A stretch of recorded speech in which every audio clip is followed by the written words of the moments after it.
अस्सलाम वालेकुम। उम्मीद है कि आप सब खैरियत से होंगे। अभी तकरीबन दिन के 2 बजे हैं। 2 दिसंबर है आज।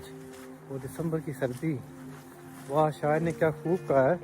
लेकिन इधर यूके में शायर भी क्या करे, इतनी सर्दी में शायर लिख भी नहीं सकता। तो अभी भी खाना खाया, मैंने कहा क्यों ना थोड़ी सी वॉक कर ली जाए।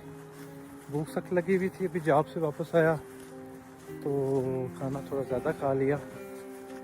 अब वॉक करनी चाहिए भाई साहब, क्योंकि अगर आपको हेल्दी रहना है तो थोड़ी थोड़ी वॉक भी ज़रूरी है। तो ये मेरे घर के साथ ही प्यारा सा ग्राउंड है। इस वक्त यहाँ पे सिर्फ छोटे छोटे परिंदे और मैं, क्योंकि सर्दी सख्त है तो अभी, और बच्चे भी स्कूल हैं तो इसलिए ये ग्राउंड खाली है।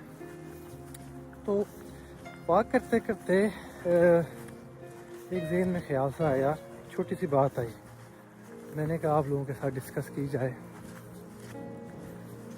आपने देखा होगा कि ज़िंदगी में ऐसा होता है कि कई बार हम किसी ऐसी प्रॉब्लम में पड़ जाते हैं, किसी ऐसी हमारी ज़िंदगी में कोई इश्यूज़ आ जाते हैं कि हमें अपने जो करीबी होते हैं उनसे हमें मशवरा लेना पड़ता है। तो इसमें होता ये है कि हम उस बंदे की बात को बहुत प्रायोरिटी देते हैं। उसकी रीज़न ये होती है क्योंकि वो बंदा हमारे लिए बहुत अहमियत का अमल होता है। उसकी बात को, उसके एक्सपीरियंस को हम बहुत तरजीह देते हैं। लेकिन मैंने ये चीज़ बहुत बार नोट की है अपनी ज़िंदगी में। मैंने काफ़ी बार ये चीज़ नोट की है कि अगर आप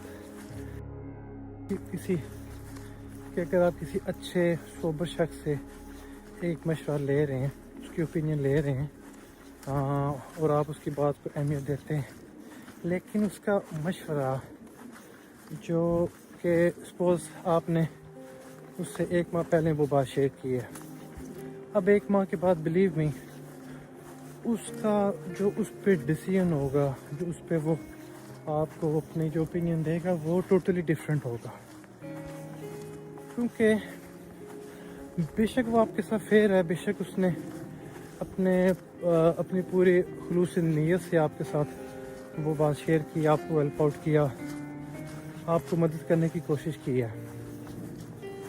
लेकिन यकीन जाने उस वक्त उस बंदे के क्या हालात वाक़यात थे, वो खुश था, वो अपनी ज़िंदगी से मुतमईन था, कोई प्रॉब्लम थी या नहीं थी, ये फैक्टर्स बहुत ज़्यादा असरअंदाज हो जाते हैं किसी दूसरे की लाइफ में भी जब आप किसी किस्म का कोई मशवरा लेते हैं। तो होना तो ये चाहिए कि आपको सुननी सबकी चाहिए, सबके साथ जो अपनी प्रॉब्लम्स हैं अगर आप सॉर्ट आउट कुछ नहीं कर पा रहे तो डिस्कस तो करने चाहिए। लेकिन जो आपका फाइनल डिसीजन होता है ना, वो आपको खुद से लेना है। हाँ, जो आप उसमें पॉजिटिव और नेगेटिव पॉइंट्स हैं वो सॉर्ट आउट करने में वो दूसरा शख्स आपकी मदद कर सकता है, लेकिन जो डिसीजन मेकिंग है वो बेसिकली आपकी अपनी होनी चाहिए।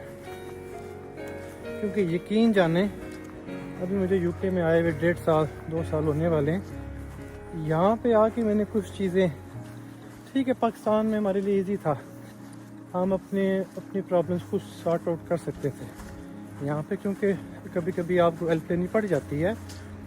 तो मैंने विद इन वीक्स देखा कि कुछ वीक्स पहले जो बंदा मुझे ये कह रहा था कि नहीं यार ये चीज़ ऐसे नहीं, तुम्हें ऐसे करनी चाहिए, तो अब की डेट में वो उसका जो उस पर पॉइंट ऑफ व्यू है वो टोटली डिफरेंट है। तो इसीलिए अपनी अक्ल इस्तेमाल करें, क्योंकि जो भी आपका डिसीजन होगा, अच्छा होगा बुरा होगा, कम से कम आपको ये रिग्रेट तो नहीं होगा ना कि यार काश मैं उस वक्त अपनी कर लेता। अगर आप गलत भी करेंगे तो आप किसी और को कसूरवार तो नहीं ठहरा सकते ना। तो इसलिए अपनी डिसीजन मेकिंग अच्छी करें, लोगों के साथ इंटरेक्ट करें, उनसे आप थोड़ी हेल्प लें, लेकिन फाइनल डिसीजन आपका अपना होना चाहिए और किसी की सोच आप पे हावी नहीं होनी चाहिए। अपना ख्याल रखिएगा। तो काफ़ी देर से वॉक कर रहा हूँ, तो अब मेरे ख्याल में मुझे घर चलना चाहिए। Okay, take care of yourself, see you later guys, अल्लाह हाफिज़।